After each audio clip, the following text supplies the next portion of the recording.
Tonight's special guest is Tina Cross, one of New Zealand's top entertainers and very busy with musical theatre and the singing group the Ladykillers.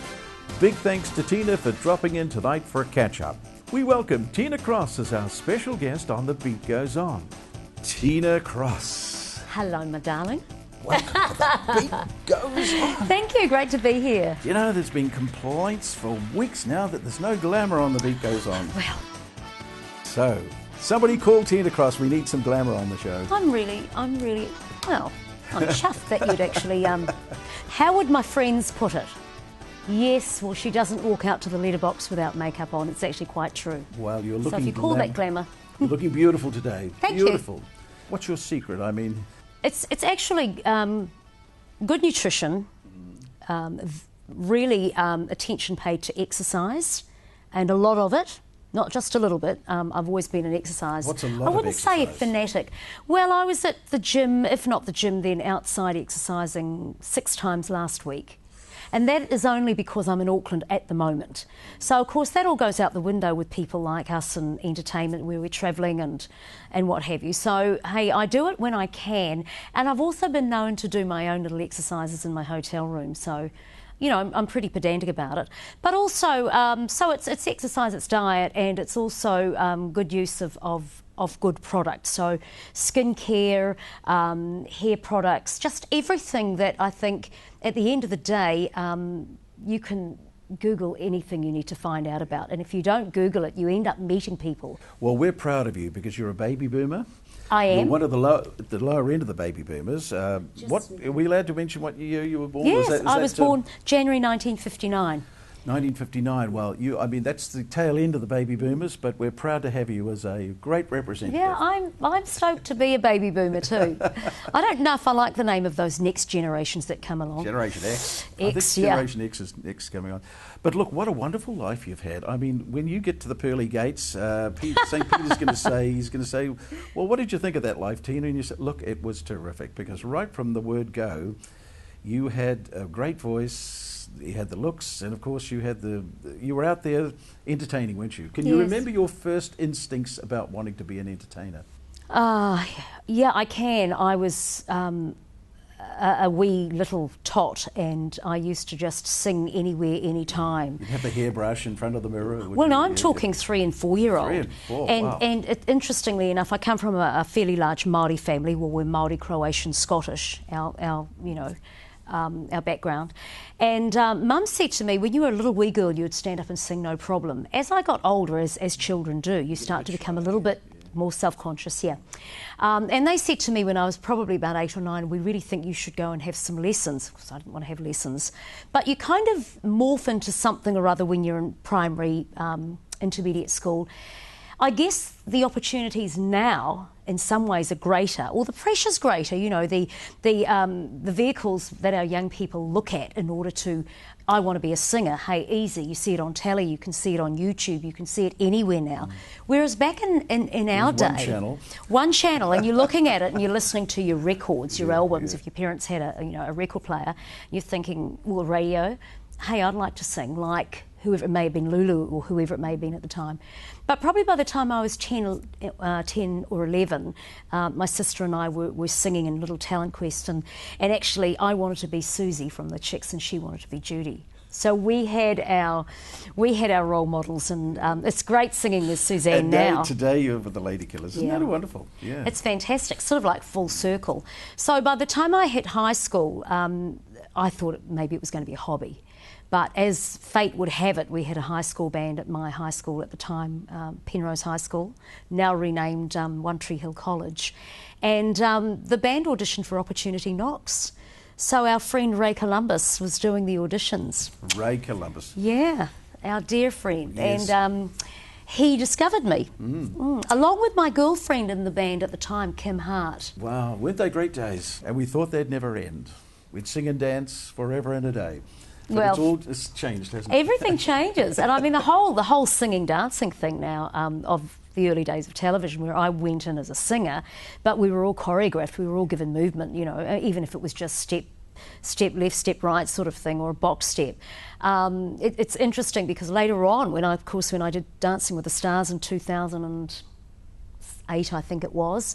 Quite a few, in fact, a couple of the judges said to me, "You shouldn't be on the show, you're a dancer." And I said, "Actually, I'm not.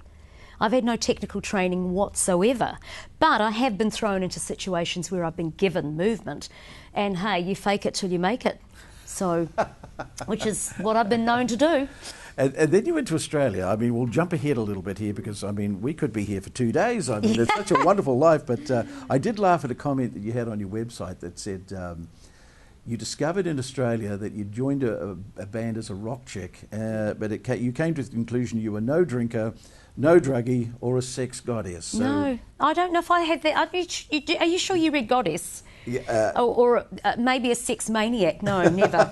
But I'm sure I was a goddess. I'm sure I was a goddess of the 80s because it was that techno-pop era. That was a band I had in Australia called Coup d'etat, and it was a techno-pop band, you know, that really heavily synth sound. And but you were finding out about yourself, weren't you? You were who and what you were. Well, I was, but I mean, the music ruled what we were doing. And interestingly enough, when we first came along, Molly Meldrum, you know, Mr. Countdown of Australian music at the time, thought that I was Asian. And he wouldn't be the first person to say, "Are you part Asian?" But the band itself, I mean, we had one massive hit and then a few smaller ones, but it did require touring. And of course, that's fine unless you're having to tour on a you know, tight budget.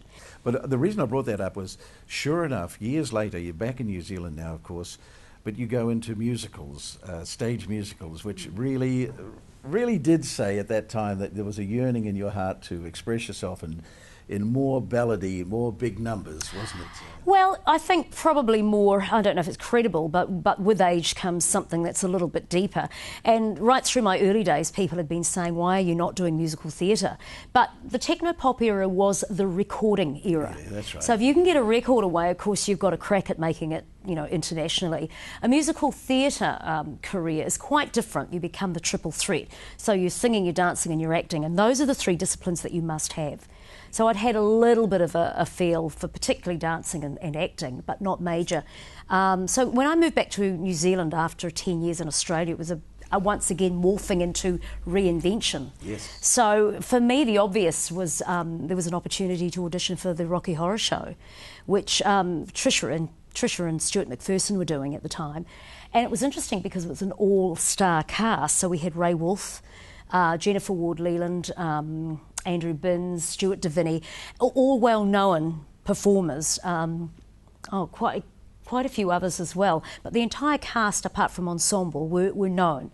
That was my first taste, if you like, and that rolled over into Cats, which was the first production of Cats that I did. So, what is a day in the life of Tina Cross at the moment? Looking at working in stage musicals and, of course, the Ladykillers. This is where you can still let those rock instincts loose. Absolutely. And I think, you know, at my age, I'm allowed to kind of be anything, do anything, sing any genre I like. I haven't had to just specialise, and that's fantastic. I love that.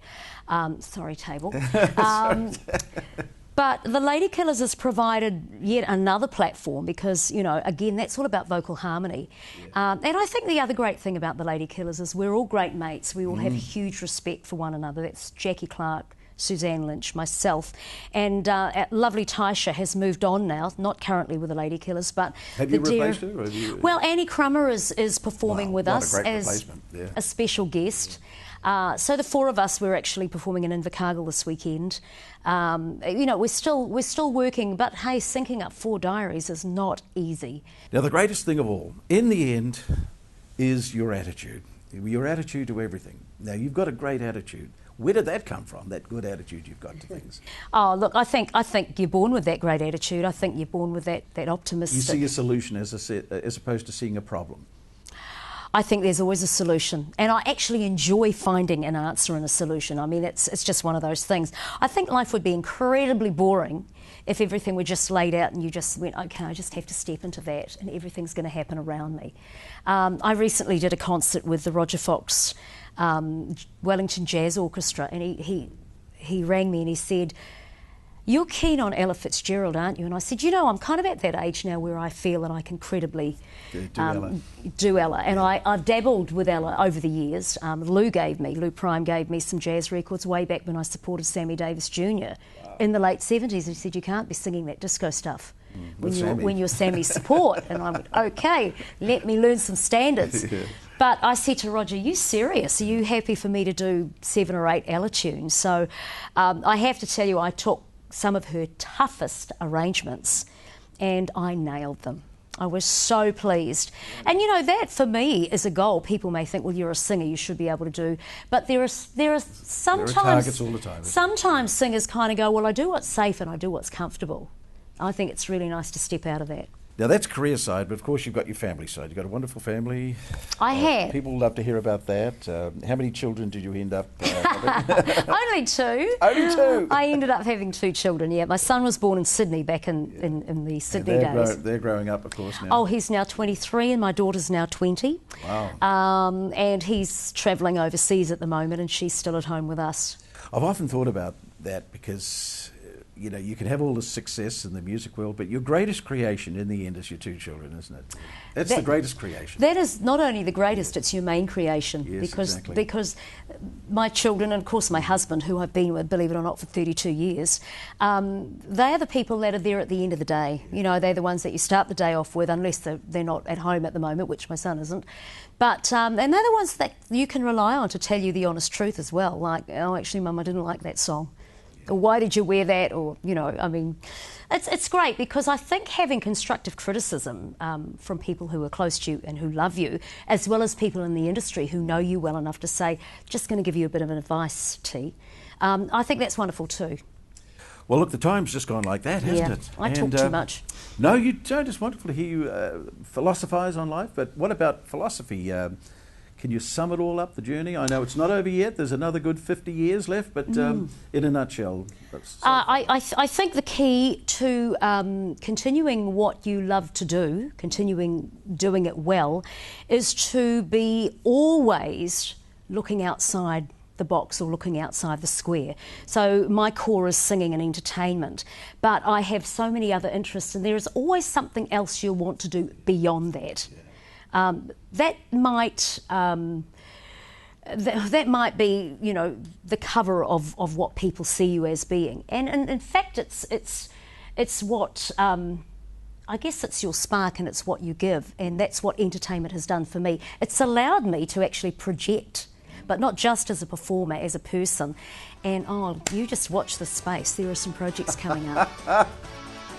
Wonderful. Thank you. Tina, we're going to see you soon. Okay. Absolutely. Thanks for having me, Jared. Thank you, Tina Cross. The beat goes on. We'll be back after the break with our second special guest, Professor Tim Mickleborough from Indiana State University.